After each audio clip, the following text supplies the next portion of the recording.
सन 1972 में एंडीज के पहाड़ों के बीच हुआ था एक ऐसा हादसा जिसमें जिंदा रहने के लिए लोगों को खानी पड़ी थी अपने ही साथियों की लाशें।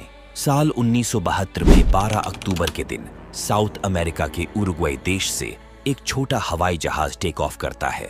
ये हवाई जहाज जा रहा है चिली देश की राजधानी सांतियागो में और इसमें बैठे हैं कुछ हट्टे कट्टे रग्बी टीम के प्लेयर्स और उनके दोस्त।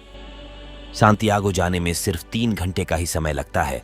बीच में आती है विशाल एंडीज की पहाड़ियां। साउथ अमेरिका में मौजूद एंडीज माउंटेन रेंज दुनिया की लॉन्गेस्ट माउंटेन रेंज है और हिमालय की पहाड़ियों के बाद सबसे ऊंची पहाड़ियां भी यहीं पाई जाती। तूफान आने की वजह से अर्जेंटीना में प्लेन को रात के लिए लैंड करा दिया जाता है। अगला दिन ये विमान फिर से टेक ऑफ करता है। अगले 1 घंटे तक सफर अच्छा रहता है, लेकिन फिर अचानक से प्लेन बहुत तेजी से ऊपर नीचे हिलने लगता है। चारों तरफ बादल ही बादल, कुछ दिखाई नहीं देता। प्लेन में अलार्म बजने लगते हैं, किसी को समझ में नहीं आता हो क्या रहा है। जैसे ही हवाई जहाज बादलों से बाहर निकलता है, उनके सामने बहुत करीब एक बहुत बड़ी चट्टान है। पायलट प्लेन को ऊपर की तरफ मोड़ने की कोशिश करते हैं। अफसोस, हवाई जहाज का पीछे का हिस्सा पहाड़ी से टकरा जाता है। पीछे की 2 सीटों की रॉ प्लेन से बाहर हवा में उड़ जाती है। 3 पैसेंजर्स इसके साथ उड़कर हवा में गायब हो जाते हैं और फिर अचानक से ये नीचे गिरने लगता है। कुछ ही सेकंड बाद एक और टकराव होता है।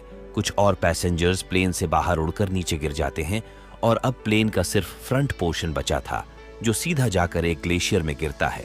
350 किलोमीटर प्रति घंटे की स्पीड से ये ग्लेशियर पे स्लाइड करता रहता है और 700 मीटर नीचे आकर फाइनली एक लास्ट टकराव होता है। प्लेन में सब कुछ तहस नहस हो गया था। 2 पायलट्स इमीडिएटली मारे जाते हैं।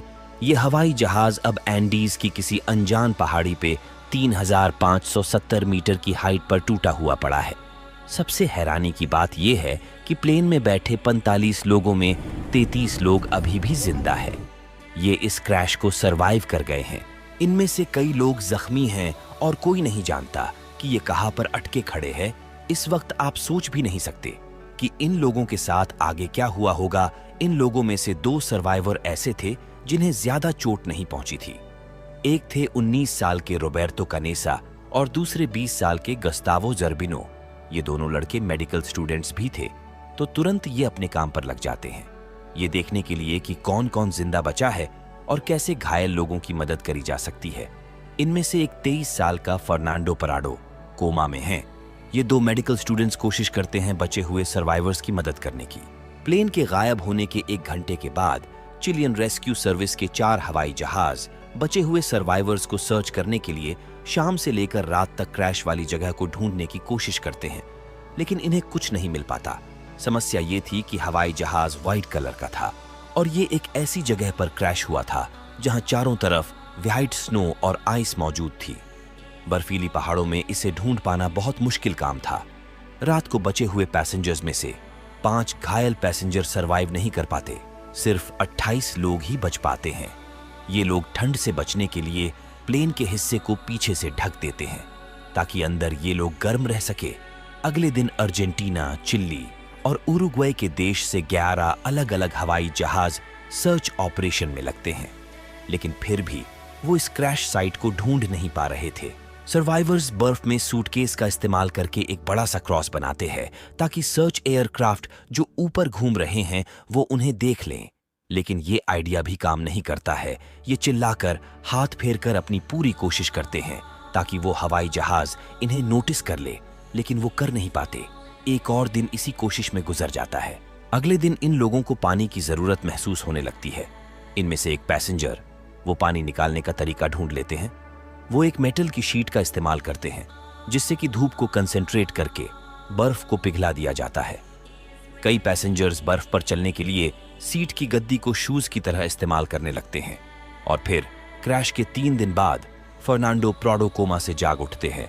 होश में आते ही वो अपनी मां को देखते हैं जो क्रैश में मारी जा चुकी है और उनकी 19 साल की बहन बहुत सीवियरली इंजर्ड है। ये अपनी बहन को जिंदा रखने की पूरी कोशिश करते हैं, लेकिन क्रैश के 8 दिन बाद उनकी बहन भी गुजर जाती है।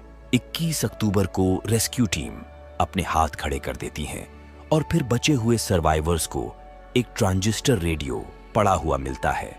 एक सर्वाइवर उस रेडियो को ऑन करने की कोशिश करते हैं। इस रेडियो से सिर्फ बाहर की बातें ये सुन सकते थे, लेकिन खुद से कोई मैसेज बाहर नहीं पहुंचा सकते थे। रेडियो से इन्हें पता चलता है कि सर्च ऑपरेशन कैंसिल किया जा चुका है। इन लोगों का दिल पूरी तरीके से बैठ जाता है। कुछ लोग रोने लगते हैं। प्लेन में खाने के लिए जो कैंडी और वाइन थे वे भी जल्द खत्म हो गए और कुछ लोगों ने सीटों के अंदर लगे कॉटन को और सीटों पर लगे लेदर को खाने की कोशिश की, लेकिन इससे वो और बीमार पड़ गए।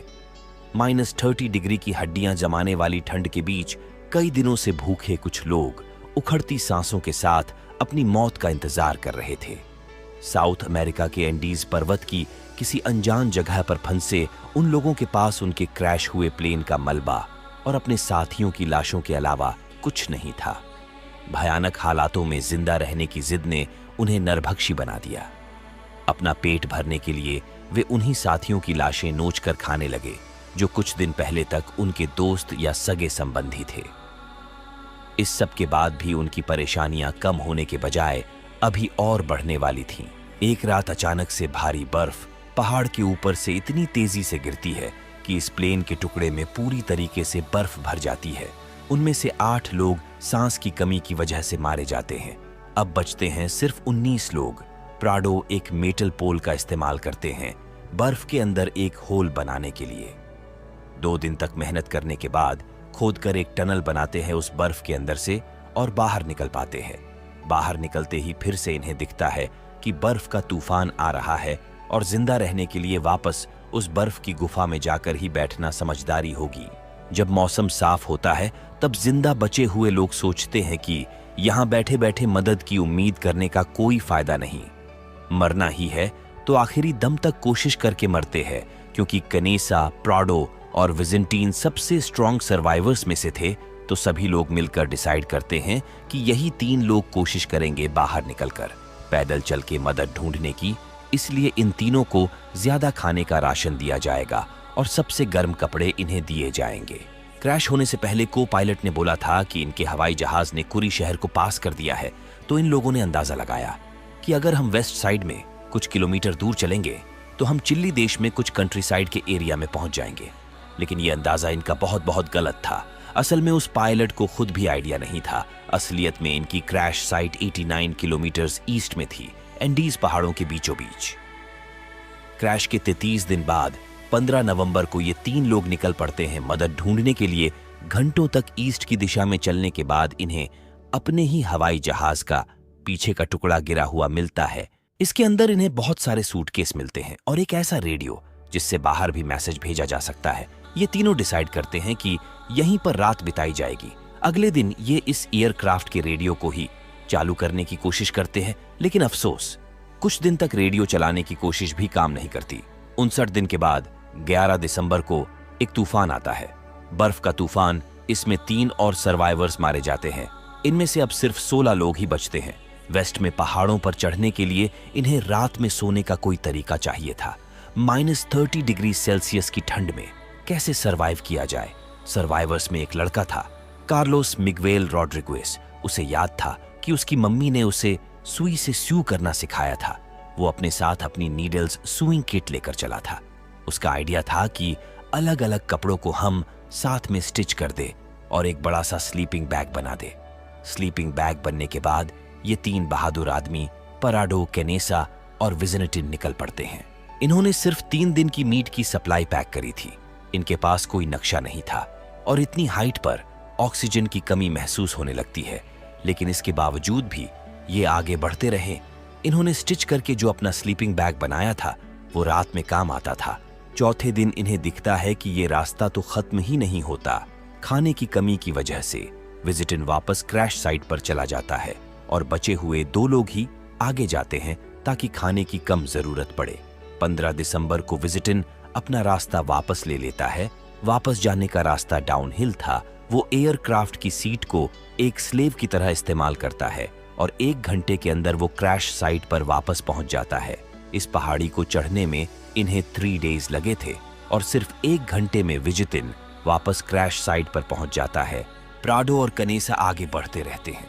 3 घंटे बाद ये पहाड़ी की पीक पर पहुंचते हैं। और इन्हें दिखता है कि चारों तरफ सिर्फ पहाड़ ही पहाड़ हैं। फिर दूर वेस्टर्न एरिया में इन्हें दिखता है कि 2 पहाड़ों की चोटी है जहां पर बर्फ नहीं है। ये अंदाजा लगाते हैं कि हमें उसी डायरेक्शन में ट्रैवल करते रहना चाहिए। प्राडो और कनेसा कई दिन तक हाइकिंग करते रहते हैं। फाइनली ये दोनों एक वैली में पहुंचते हैं जहां पर इन्हें नदी बहती हुई दिखाई देती है। ये चलते रहते हैं और अंत में 9 दिन तक ट्रैकिंग करने के बाद 20 दिसंबर को खेतों में कुछ गाय दिखाई देती है। ये दोनों इतना थक गए थे कि इनसे आगे अब बिल्कुल नहीं चला जा रहा था और तभी नदी के दूसरे किनारे पर घोड़े पर बैठे 3 लोग दिखाई देते हैं।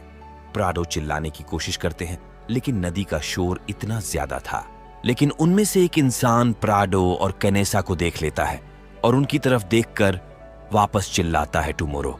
वो ये कहता है कि मैं कल दोबारा आऊंगा। अगले दिन वो आदमी घोड़े पर बैठकर दोबारा आता है और इस बार अपने साथ कुछ पेपर और पेंसिल लेकर आता है। वो इस पेपर को पत्थर और पेंसिल के साथ बांधता है एक धागे के जरिए और नदी के दूसरे किनारे की ओर फेंकता है। प्राडो इस पेपर पर लिखते हैं स्पेनिश भाषा में कि मैं एक हवाई जहाज से आया हूं जो कि पहाड़ों में गिर चुका है। मैं उरुग्वे से आया हूं। हम 10 दिन से पैदल चल रहे हैं। मेरे घायल साथी प्लेन की क्रैश साइट पर मौजूद है। हमें जल्दी से मदद की जरूरत है लेकिन हम नहीं जानते कैसे मदद मिलेगी। हमारे पास कोई खाना नहीं है। हम कमजोर हैं। हमारे पास चलने की भी हिम्मत नहीं बची। प्लीज हमें बचा लो।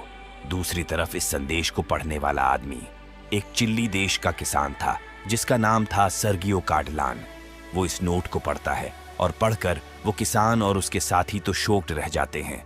इन्हें यकीन नहीं होता कि 2 महीने पुराने प्लेन क्रैश से अभी भी कोई जिंदा बचा है। वो किसान कुछ खाने का सामान फेंकते हैं नदी के दूसरी ओर और अगले 10 घंटे तक लगातार ये घोड़े पर बैठकर वेस्ट की डायरेक्शन में दौड़ने लगते हैं।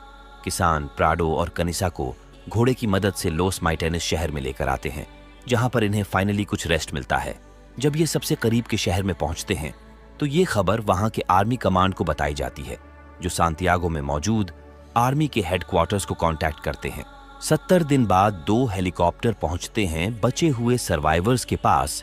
16 सर्वाइवर्स की हालत बहुत बुरी थी। घर लौटने के बाद उन लोगों ने बताया कि उन्हें जिंदा रहने के लिए नरभक्षी बनने पर मजबूर होना पड़ा। उनकी कहानी पर कई किताबें लिखी गईं और फिल्में भी बनी। दोस्तों, जाने से पहले इस वीडियो से आपको जो सीख मिली है वो आप कमेंट करके जरूर शेयर करें। वीडियो को लाइक और अपने दोस्तों के साथ शेयर जरूर करें।